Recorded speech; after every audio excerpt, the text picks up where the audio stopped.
আসসালামু আলাইকুম।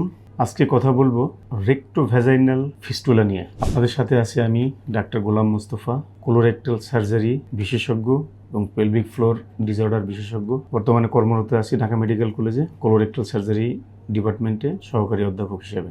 রেক্টোভ্যাজাইনাল ফিস্টুলা আসলে কি? রেক্টোভ্যাজাইনাল ফিস্টুলা হচ্ছে মলাশয় থেকে একটা সংযোগ স্থল বা সংযোগ তৈরি হবে হচ্ছে প্রস্রাবদ্বারের সাথে, এবং এর উপসর্গ হচ্ছে মল এবং বাতাস, এই দুটো মাসিকের রাস্তায় আসবে। এই রোগটা অত্যন্ত জঘন্য রোগ। এই রোগটার কারণ অনেক, তবে বেশিরভাগ ক্ষেত্রে হয় হচ্ছে অবস্ট্রাকটিভ ট্রমা থেকে। তো এই রোগটা যার হয় তার ভোগান্তির আর শেষ নেই। পারিবারিক, সামাজিক, ব্যক্তিগত কোনো জীবনই আসলে তার থাকে না। অত্যন্ত পীড়াদায়ক রোগ। কিন্তু এই রোগটা যদিও বারবার হওয়ার প্রবণতা আছে, কিন্তু এটা কিন্তু ট্রিট করা সম্ভব, সম্পূর্ণ সুস্থ হওয়া সম্ভব। এখন কথা হচ্ছে এই রেক্টোভ্যাজাইনাল ফিস্টুলা কেন হয়? এই রেক্টোভ্যাজাইনাল ফিস্টুলার সবচেয়ে বেশি কারণ সেটা হচ্ছে অবস্ট্রাকটিভ ট্রমা, অর্থাৎ বাচ্চা জন্ম দিতে গিয়ে যখন পেরিনিয়াম এবং প্রসবদ্বার একসাথে হয়ে যায়, এইটা থেকে এই ঘটনাটা বেশি ঘটে। আর আরেকটা হলো অবস্ট্রাক্টেড লেবার, অর্থাৎ বাচ্চা জন্ম দিতে গিয়ে মাথা যখন আটকে থাকে অনেকক্ষণ ধরে, তখন ওই জায়গাটাতে রক্ত সাপ্লাই বন্ধ হয়ে তার ইস্কেমিয়া হয়ে এই রেক্টোভ্যাজাইনাল ফিস্টুলা হয়। এছাড়া রেক্টোভ্যাজাইনাল ফিস্টুলা হওয়ার আরও কিছু কারণ রয়েছে, যেমন ধরুন ক্যান্সার, টিবি রোগ, অথবা ক্রনস ডিজিজ, অথবা ট্রমার কারণে হতে পারে। এবং আরেকটা গুরুত্বপূর্ণ কারণ হচ্ছে রেডিয়েশন ইনডিউসড।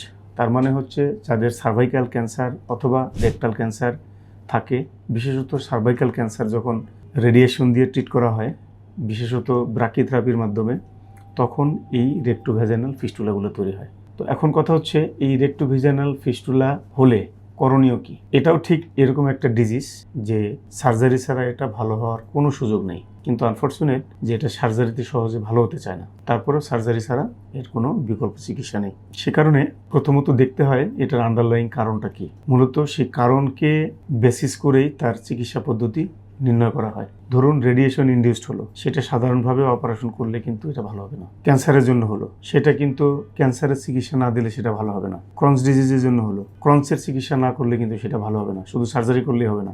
সুতরাং এটা একটা জটিল ম্যানেজমেন্ট প্রক্রিয়া। এই প্রক্রিয়াটা সবচেয়ে ভালো বুঝবেন কারা?